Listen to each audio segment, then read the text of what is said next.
Welcome to the Inspired Intentions podcast with Skyterra Wellness. If you've been too busy and not taking care of yourself, it's time to reset habits and plunge into your new normal. I'm your host, Jeff Ford, and I'm joined today with my co-host, Rachael Colosino. Hi, Jeff. Hey, Rachel. I have a question for you. Shoot. Have you heard what is the number one proxy killer disease in the United States? Proxy killer disease? Proxy killer disease. I have definitely not heard.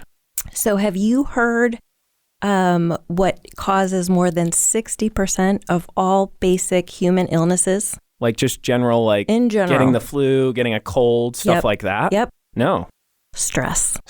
Oh, that's not surprising. So a proxy killer would be something that doesn't, of course, injure you or kill you directly, but the effect that stress has on people's bodies is something that we've certainly talked about before. Yeah. And we're going to talk about it again today. I think it's tough to quantify stress too. And it's almost like you're talking about it as this proxy killer. It gets that name like silent killer. The silent as well, killer, yeah. Where like we don't feel how much stress is like impacting us internally. We might be dealing with that stress or think we're dealing with it, but then we come down with being sick or something comes up in our life that we can't deal with emotionally or mentally. And so, yeah, this sounds like something we've got to discuss. Yeah, and we've talked before about how just having a lot of stress in your life, working hard, not sleeping, oh my gosh, are almost like badges of honor. They are in big our badges culture. of honor. Everybody, loves to talk about how much they're not sleeping or how stressed they are. Yeah. How many things they have on their plate. Right. Yeah. Right. I think you guys have heard me say this a lot. I've got so much going on today. I'm so busy. Yeah. We all are. Yeah. It reminds me of like a lot of our guests who come to our facility in that I think a large majority of them really may not be coping with stress and they might be looking at how intense their world is. And so one guest in mind comes to mind in particular. He joined our program and he was here for just a week. He left a little bit early. But what's wild about kind of the conversations we were having is he has a high-level job, working probably 15 to 17 hours a week, leading his business. 15 to 17 hours Per day. Yes. Yeah. So, and this is kind of what happens to a lot of folks is it may start off with those 10 or 12 hours and then work just starts to consume them. Bleeds over. And so this is it's a analogy or just a story that is a little bit taxing from the standpoint of you like want this person to slow down. You want them to stop saying yes to work and saying yes to their health. And I think this gentleman struggled a lot because I was really trying to have that conversation that if you don't back off the work, your nervous system can't handle it. This gentleman, he was sleeping 4 to 5 hours a night, clearly loved his family, wanted to get healthy. And I just don't know if he understood how much the work was taking a toll on his body and his mind.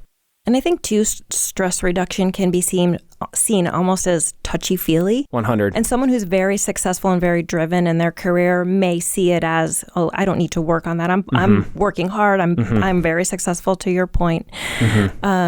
So that's what we're going to talk about today. Can't wait. Yeah. Should we introduce our guest? We have a guest. Okay. Yeah. And this is actually a return guest. And her name is Shannon Worley. She's the lead therapist at Skyterra. Hi, Shannon. Hi, Rachel. What's up, Shannon? Hi, Jeff. Nice to see you. Nice to see you. In our newly podcast room. Yeah. It's looking great in here. Newly sound insulated. Ooh. It's looking good. Official. For sure. Yeah, we've really brought it up a notch. Just for you, Shannon. I appreciate that. It's like close quarters in a black box. It looks good. It does look good. Shannon, when you were on last, we talked about a bunch of different topics. And so I think we heard from a lot of people after your particular episode that they found it to be really helpful.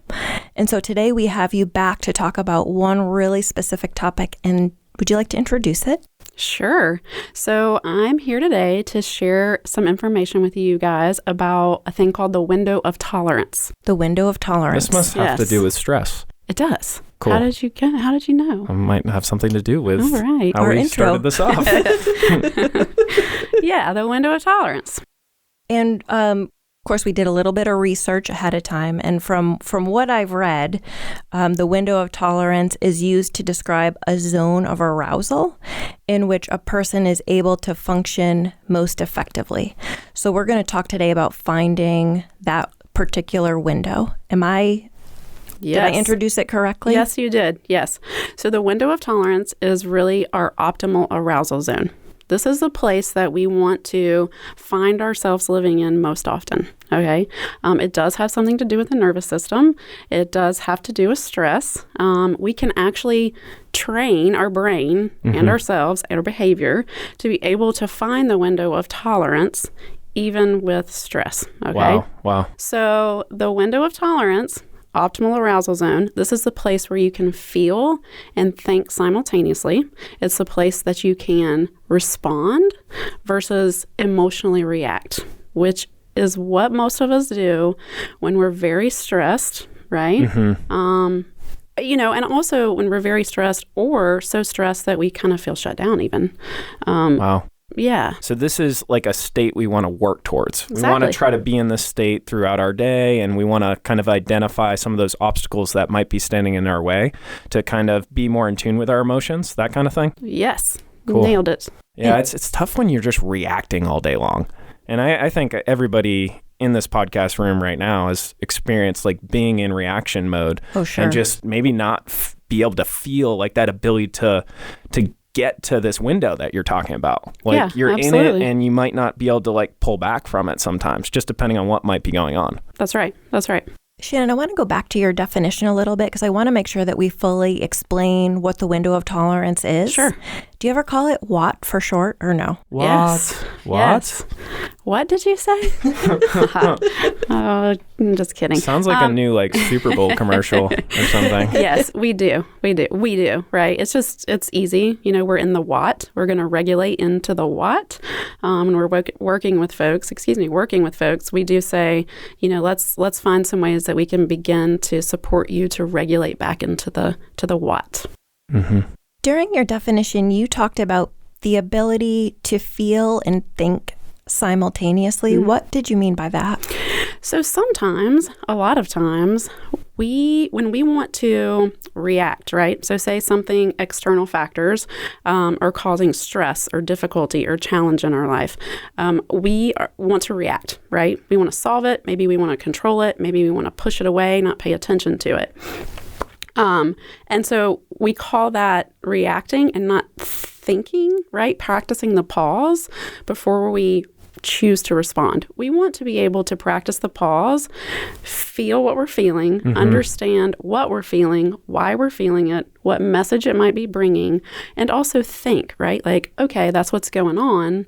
I can pause for a second and choose a different behavior so that I'm not just reacting to the feeling. So being in what is like our time to process, our time to slow things down and decide whether we do want to make a decision around it or we want to like sit with it a little bit, where like I'm sure some things, depending on your what abilities, if that's used correctly. That's good. You're gonna, if it is something you can respond to quickly and you're in a place where you're experiencing your emotions and your feelings, then that's okay. But a lot of things that maybe our listeners are dealing with, whether it's grief, whether it's shame, those are some things that take longer to overcome, would be my guess, instead of just trying to solve that guilt right away per se. Yeah, absolutely. I think our expectation is that we start, here at 0, if you can just imagine in your mind, right? The 0.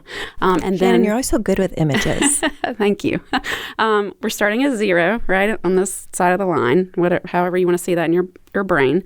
And then we're just supposed to go on this trajectory of a straight line, right? All the way to say 100. Well, that's not really reality when it comes to uncomfortable emotions, like Jeff's talking about, things that may pop up for us along the way. Could we stop there for a second? Sure. For what would you say are a lot of the common emotions? I mentioned grief, shame, guilt. Do you have others that you think go along that line that you're explaining to us? Yes. So grief, shame, guilt, embarrassment, jealousy, hurt, sadness, anger, depression, Fear?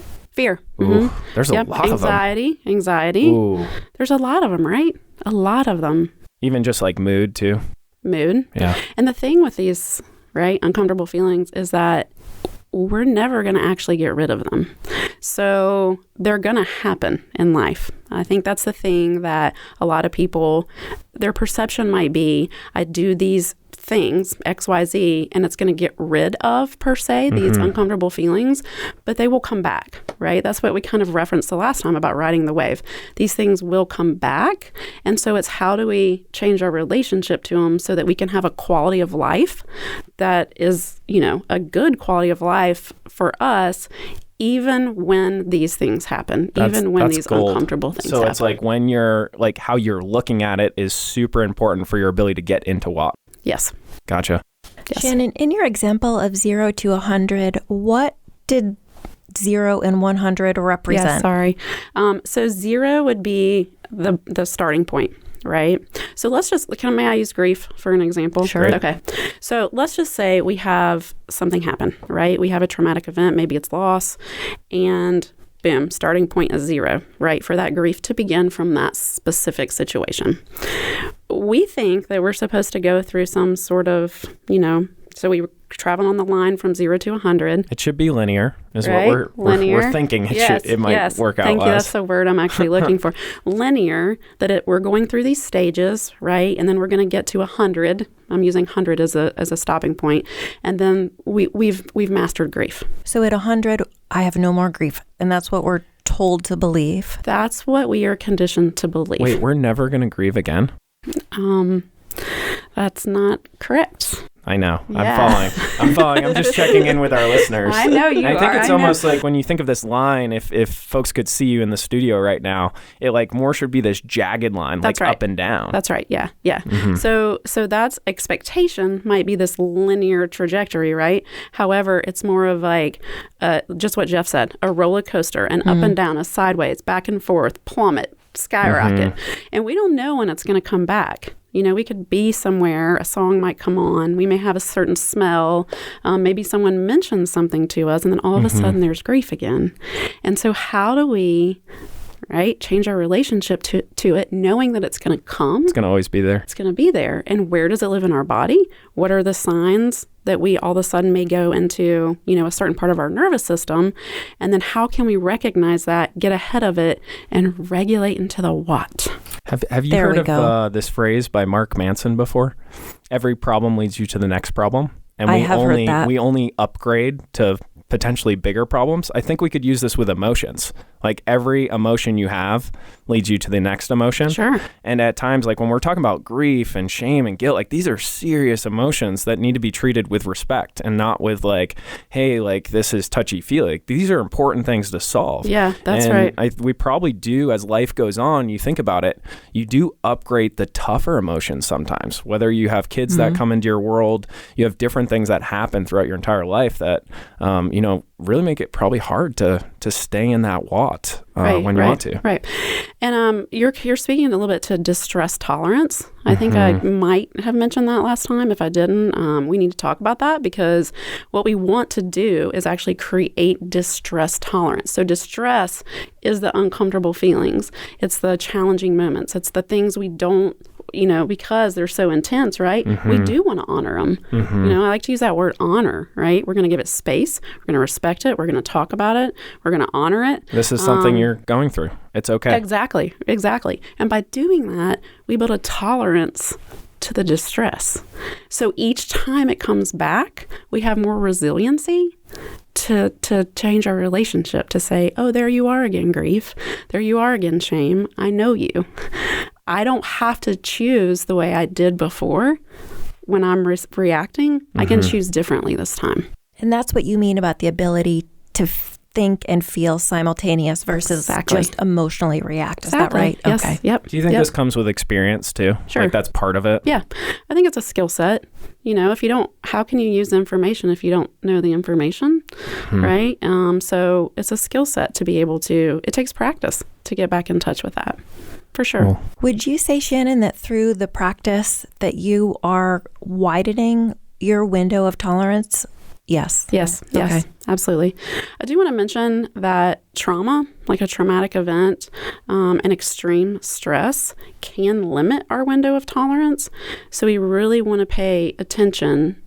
So it like closes it in. Like when Rachel's talking about it, widens it out. Yes. It starts to close it in when you have something really deep happen. Yes. So if we want to widen our window of tolerance, if we have had something traumatic happen, we want to make sure that we're getting the appropriate support, therapy. That's a great point. And maybe to echo the reverse of that, don't you think like the everyday stressors add up? Sure. They add up. And so slowly, probably for a lot of people, now that we're getting into these visuals in this room here, it starts to close in just with every kind of notch, every little stressor that hits you each day. That's right. Okay. Yeah. If you're not paying attention, right, to what's going on in your nervous system, all these little stress pieces add up, and then boom, there goes the window of tolerance, right? It's wide open, and then it starts to close slowly but surely. So you've started to bring in the nervous system. How does that relate to the window of tolerance? Yeah, so we have this wonderful nervous system in our body called... I've heard of this. Oh, you have? I think. Okay. Yeah, go ahead. Sorry. The autonomic nervous system? Mm-hmm. Okay. Yep. Yeah. So this is like a control system that it unconsciously is responsible for, let's say, your heart rate, your respiratory rate, your digestion. Okay. So it's taking control over things that you don't have control over, right? Like bodily functions and systems. Within the autonomic nervous system, we have two different parts. We have a sympathetic part of that nervous system, and then we have a parasympathetic part of that nervous system. And these are the parts that stress, right? Stress, trauma, will affect. Okay, these are places that will go, per se, that our body will try to go into for perseverance. Sorry. So, no, that's okay. So depending on what we're dealing with, we might go more sympathetic and more parasympathetic. Exactly. Just depends what's coming our way. Exactly. Okay. Yeah. And the window of tolerance, I'm leaping ahead, but I want to make sure that I understand. If my window is wider, does that affect which nervous system? I think I know the answer to this. I bet you do. I think you're probably more parasympathetic. Is that right? Yeah, we want to be careful. So yes, so the window of tolerance, if you can imagine again, that the sympathetic nervous system is up high, right? Like it's on top. Can you describe that for our listeners, Shannon? The sympathetic nervous system? Yeah, okay. This is the place that we call fight, flight, or freeze. We also call this hyperarousal. This is when we are very high, very alert. We might be agitated. We may be reacting with anger. We may be impulsive. So we don't have the ability to think and feel simultaneously. Right. That's exactly It's kind right. of the reverse of someone who's very sympathetic to someone else. That's what's interesting. Yeah. Okay. Just wanted to throw that out there as like maybe we could have named the nervous system a little bit differently. Yeah. Just a thought. That's a Whoever good thought. invented it, think about it. Good thought. Noted. All right. So Noted. now that I've distracted everybody, let's go ahead. Yeah. So if you can think of that being up, right? Like up, hyper. Okay. Then we have the parasympathetic as the nervous system, as Jeff mentioned. We can think of that as being on the bottom, down. All right, down. In between those two parts lives the window of tolerance, right? That's a good reference. Yeah. Because I think sometimes people think like, oh, you should be parasympathetic all the time. But no, the sympathetic nervous system actually helps us with... Has value. Our ability to get things done, our ability to maybe, just perform at higher levels and do what our body needs as well. That's right. Yeah. Yeah. So Jeff's exactly right. We don't want to be living in either nervous system part, sympathetic or parasympathetic, for too long. That's where we're going to get into trouble. That's where we have the physiological responses, such as, the illnesses, the mental health responses. So we don't want to be down too long. We don't want to be up too long. We are going to bounce back and forth between the two because both of them have value, so that we can land more often in the window of tolerance. So we're using both systems to how we want to use them. We're not falling into reaction mode. Yes. Just to pause for a second, who I think is really parasympathetic? Who? Our executive producer, Alan. He's super chill. He is. I think he's might, very relaxed. Yeah, he might be that guy relaxed. that we bring up a little bit. I might be that guy too. I don't know. When that's helpful though? when we're getting ready to do a podcast. Yeah. Oh, it's so helpful. He helps us relax. Yeah. Yes, I agree. It's a big value. It is a big value. What you're saying is actually helping me a lot in understanding this more, because I think sometimes it's like, oh, promote parasympathetic dominance. Like that's a word that's out there in like the health and wellness side of things, where it's more about like just being able to control the two systems not necessarily control's maybe not the best word, but to know where you are and to be able to bring yourself down if you're kind of going too far in one direction. Yeah, totally. Yep. So yes. So if you could imagine, okay, so let's go back to sympathetic for a second, right? Fight, flight, or freeze.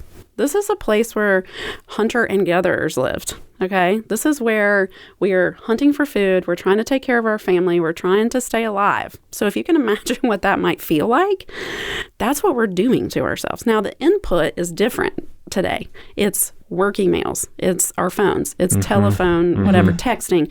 It's toxic relationships. It's unhealthy boundaries. It's all of that stuff. It's input, but it's putting us into, a lot of times, that sympathetic nervous system. Yeah. Now, it could be putting us way down into parasympathetic, but mostly it's going to be up there. So that's why fight, flight, or freeze.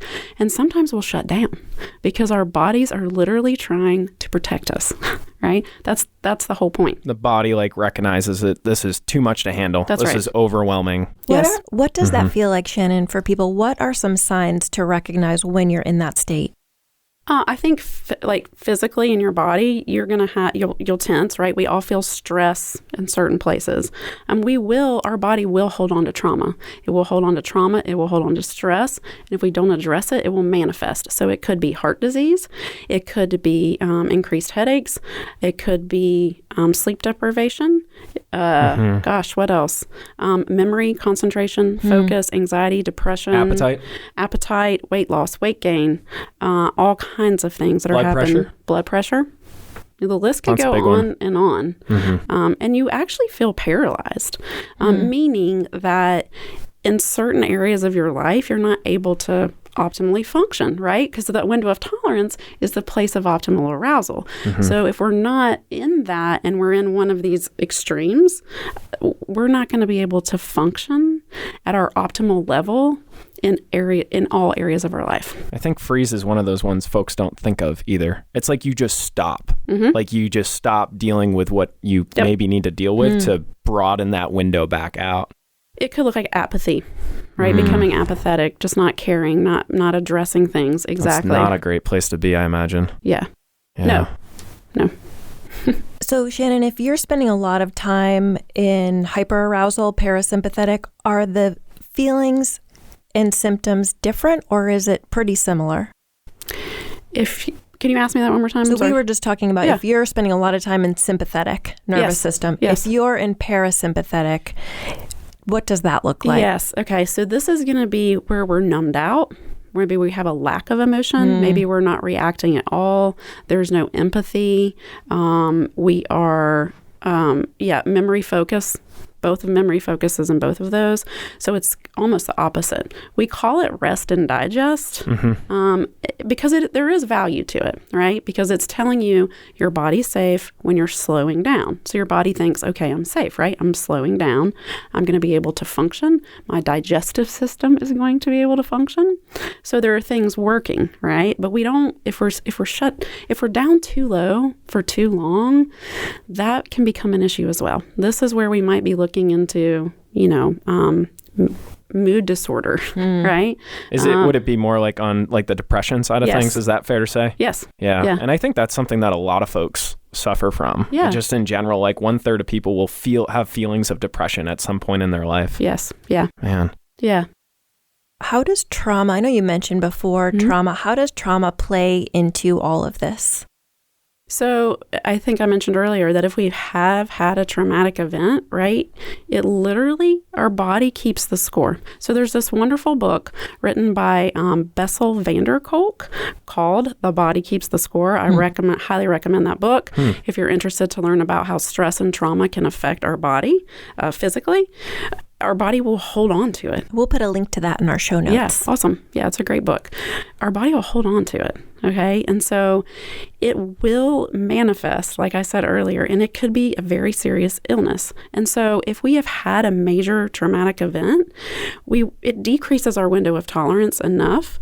We want to make sure that we're getting appropriate support for it. Those big events really have to be dealt with. Yes. And it almost sounds like what I'm hearing is it has to be dealt with like sooner than later. Yes. Because it's almost the big events happen and maybe some of those things just keep adding up because we're not dealing with it. Yeah. And then the body holds on to it. The body holds on to it.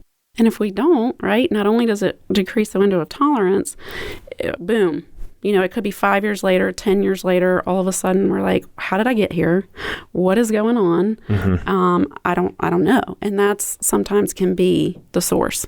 So we just really have to pay attention that we are addressing it sooner than later. So we've talked about being above the window of tolerance and what that feels like. We've talked about being below the window of tolerance and what that feels like. What does it feel like when I'm existing solidly? This is exciting. No, just before I even finish, when I started asking that question, what does it feel like when we're existing solidly in the window of tolerance? Shannon made this.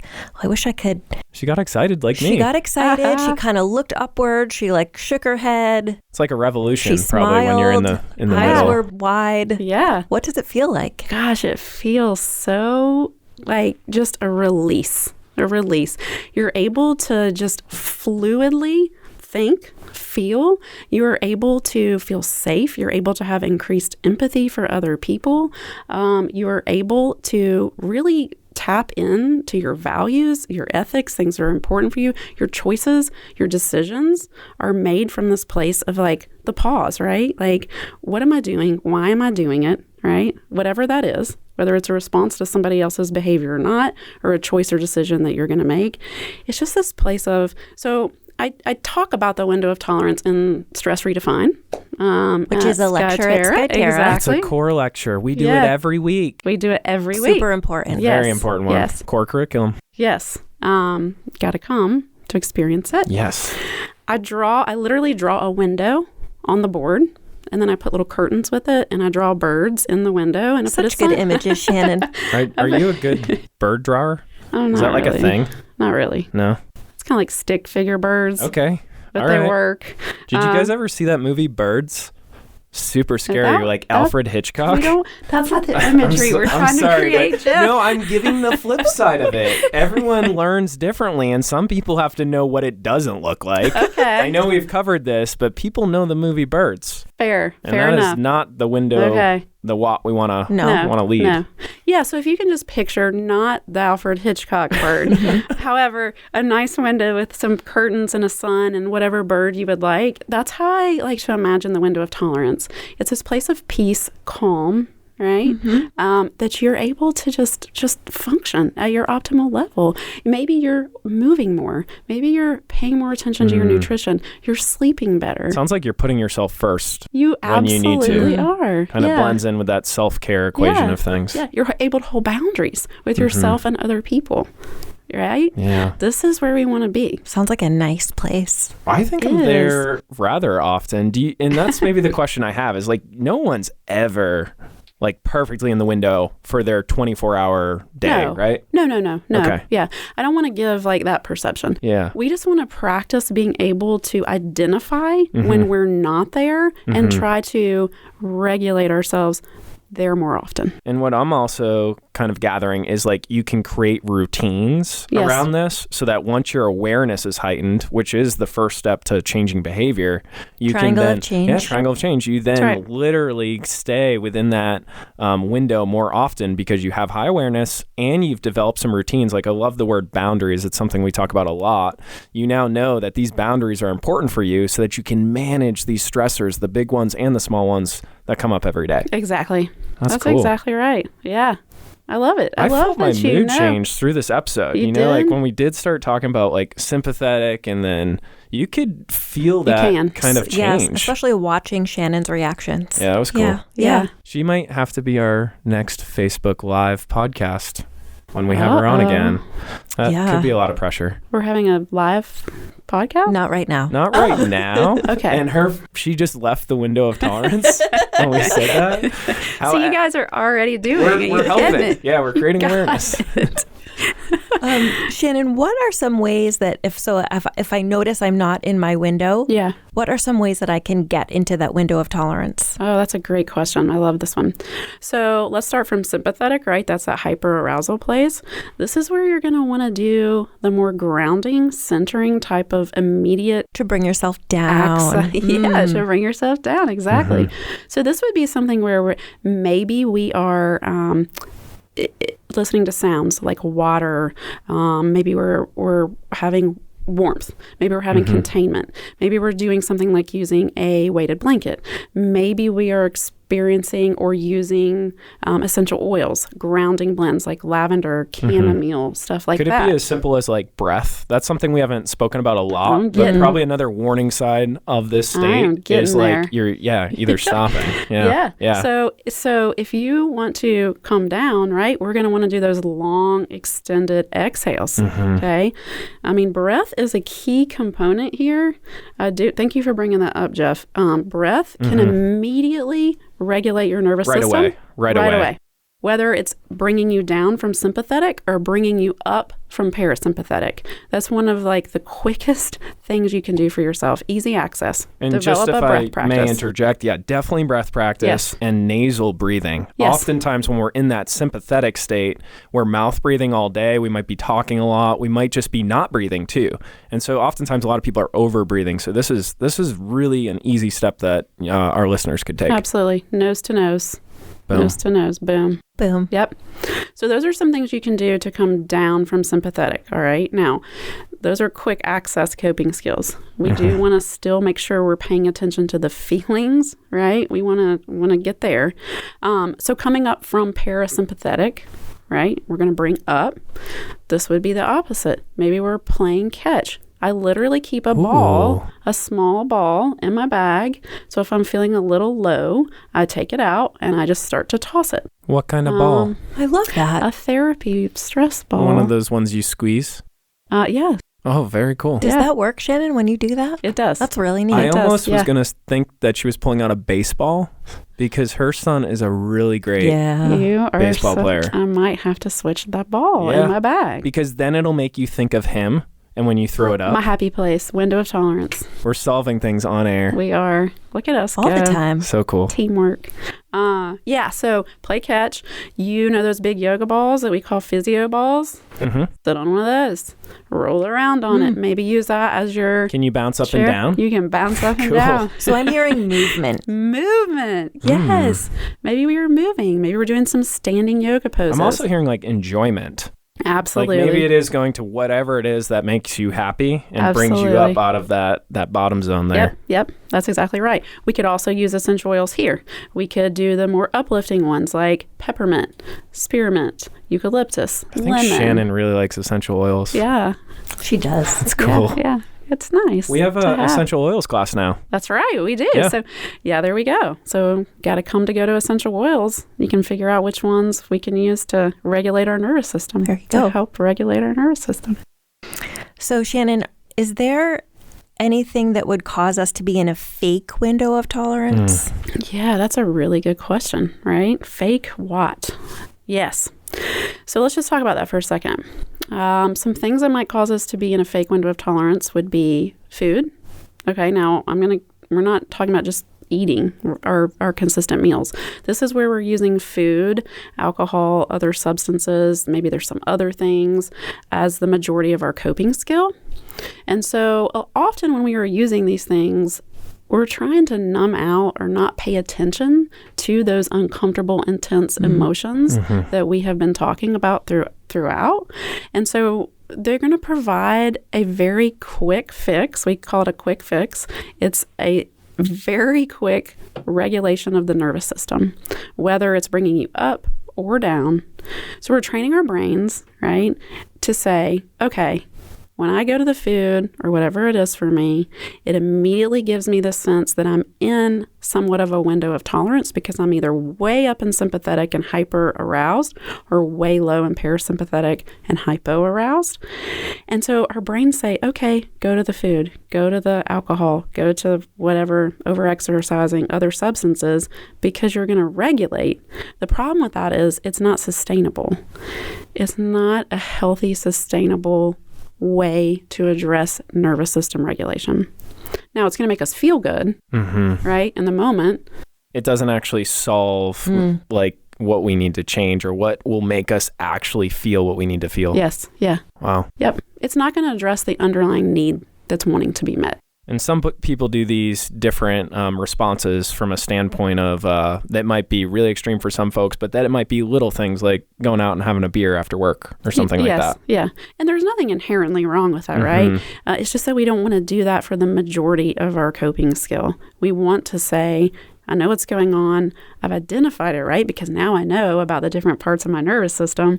I know the signs I'm in sympathetic, signs I'm in parasympathetic. Now I got to pay attention to the feeling. What's going on with that feeling so that I can choose differently, right? The respond versus react, emotionally react, and choose a different way than going for the quick fix to get into the fake what. Recognition of what's actually happening. Absolutely. Awareness is always the first piece of the puzzle. Awareness. Man, I'm going to really pay attention to fake what now.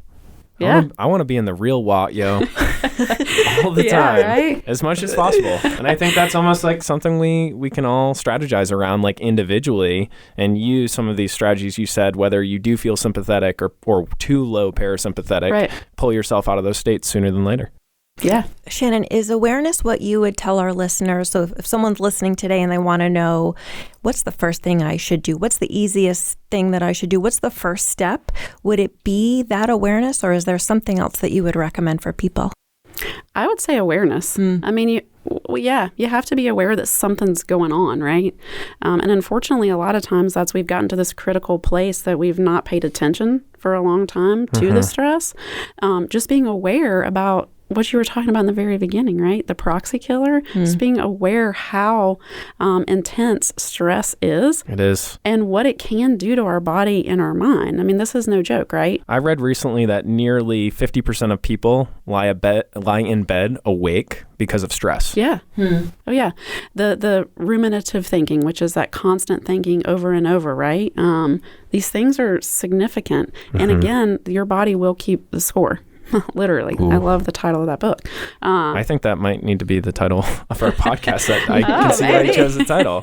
Your body will keep the score. Yeah. That's what you were referencing earlier. Yeah, absolutely. So awareness that's stress is a silent killer, and it will do a lot of things.